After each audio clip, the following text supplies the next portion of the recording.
who are the top co-working and managed office operators in India, right? So let's start with co-working first.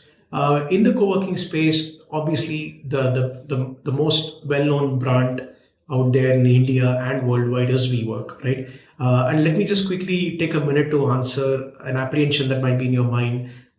Is WeWork India going down, right? So the quick answer is WeWork India is isolated from the debacle WeWork US is having right now. So you don't have to worry anything about WeWork India not being able to serve your requirements in the future because they would go bankrupt or they would lose their properties due to the current situation that WeWork US is in, right? So you're comfortable, you're safe with WeWork. So WeWork is obviously the preferred choice for many companies. But do keep in mind that WeWork is a premium space, so you have to shell premium dollars for the space. On an average across India, a WeWork desk in a cabin could be anywhere between 20,000 rupees to 22,000 rupees a desk in a cabin. So if you're looking at 10 seats, then you're looking at 2 lakhs and above as your rent. So that's option one for you. An option very close to WeWork is Cowrks. Cowrks is also a very premium brand in India. They have very few, relatively fewer centers than WeWork. So if you're in a city that's served by Cowrks, then maybe that's another choice that you have in your mind. Again, Cowrks rent is very similar. Cowrks is, by the way, part of the Blackstone group. So they're quite stable. They have a very solid backing from probably the biggest real estate company in the world. So you're very safe with respect to being with Cowrks again. And Cowrks also, you would find them to be slightly more spacious compared to WeWork. And that's my personal opinion. I've been to both. So I find Cowrks cabins to be slightly more spacious. And again, it varies from location to location, city to city. So you have to check out the space yourself before concluding on that, right? But Cowrks spaces are also very well designed, very well appointed. If you're looking for a premium option, then Cowrks is a great option for you, right?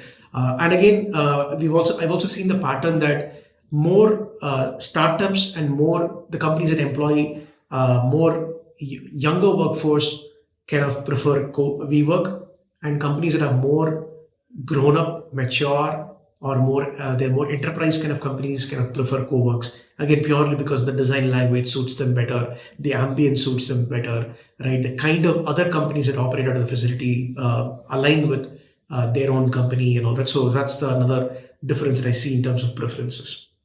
Then you have a bunch of brands that come in these middle tier of co-working, right? So you've got AWFIS, you've got Innovate, and again I'm talking about Innovate and not OYO Workflo. We'll talk about OYO Workflo in the next segment, and 91 Springboard. So these are the next set of co-working brands that are not super premium like Cowrks and WeWork, but they are premium enough for you to consider them as an option, right?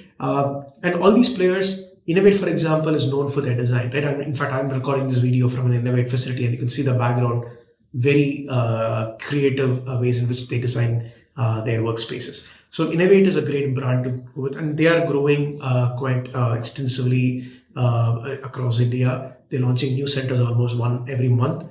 So Innovate is a great brand to be with. Second is AWFIS, another very large player in India.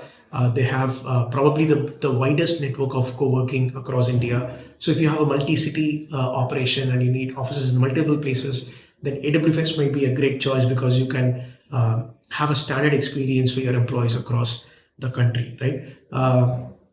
And the third one is 91 Springboard. 91 Springboard probably is one of the oldest homegrown co-working brands in India, right? They started in India much before WeWork came into India. And they have been very, very deeply entrenched with the startup community from the very beginning, right? So 91 Springboard is another great brand to be with and to grow with, specifically if you're a startup. So these are three brands of co-working that come in the middle spectrum.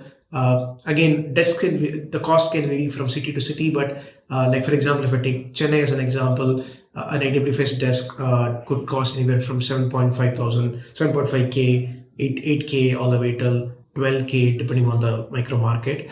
An Innovate space is very similar, 9.5, 8.5, again, depending on the micro market. And 91 Springboard is again in the similar fashion. It's around 10K. 9 to 10K on an average per seat per month if you are taking a open desk or you're taking a cabin. So that forms the middle spectrum of co-working spaces in India, right? Now the third spectrum, which is more the economical spectrum of co-working spaces, where you would see brands like OYO Workflo, you will see brands like iKeva, or you see brands like One Co.Work and a few others that are there, right? And One Co.Work is, in fact, I would say it's between band 3 and band 2, so they are more closer to 91 Springboard and Innovate than they are to OYO Workflow. So these are economical brands, pocket-friendly brands that offer you, again, great experiences, fully spec'd up offices. But the difference that you would find is that they might not give a lot of common amenities. They might not have a lot of open areas, right? The desks may be slightly smaller than the average desk, right? So the cabins maybe look a little bit more compact compared to an Innovate or to a Cowrks or a WeWork. They're also in buildings that are more economical. So you might not see a skyscraper or an IT tech park kind of a building. You will see a typical grade A commercial property in which these players operate. So that's the kind of three broad spectrums of co-working brands that you would see in India, right? And again, I would certainly not recommend for you to explore a co-working. A co-working by definition means that it gives you a lot of opportunities to network. It gives you a lot of opportunities to identify and discover other companies and other startups that are working out there. There are a lot of creative places are there. There are a lot of common amenities, open areas available, and all that, right? So for these kind of co-working spaces, I would say, like, if you're 6,000 rupees per seat per month and above should be your budget, right, for you to look at one of these co-working brands in India, right? And again, some cities may be slightly lower, some cities may be slightly higher, but that's the average starting range in which you would get a co-working space, right? If you're looking for a 4K, under 5K kind of a budget, then I would, co-working is not a segment. You should go to shared office operators where, or business centers where they optimize the space for desk space, right? Not too much of common space. There might not be a lobby or a reception. There might not be a snooker table or a table tennis table, right? So they optimize the real estate to provide you with a very economical per desk price, right? And obviously, it goes without saying that their cabins are also slightly even more compact than a typical co-working space. So that's where you will get the most economical version of a managed office or a fully serviced office that you could take up, right? And that's kind of how the lay of the land lies in India as we speak in Jan 2024.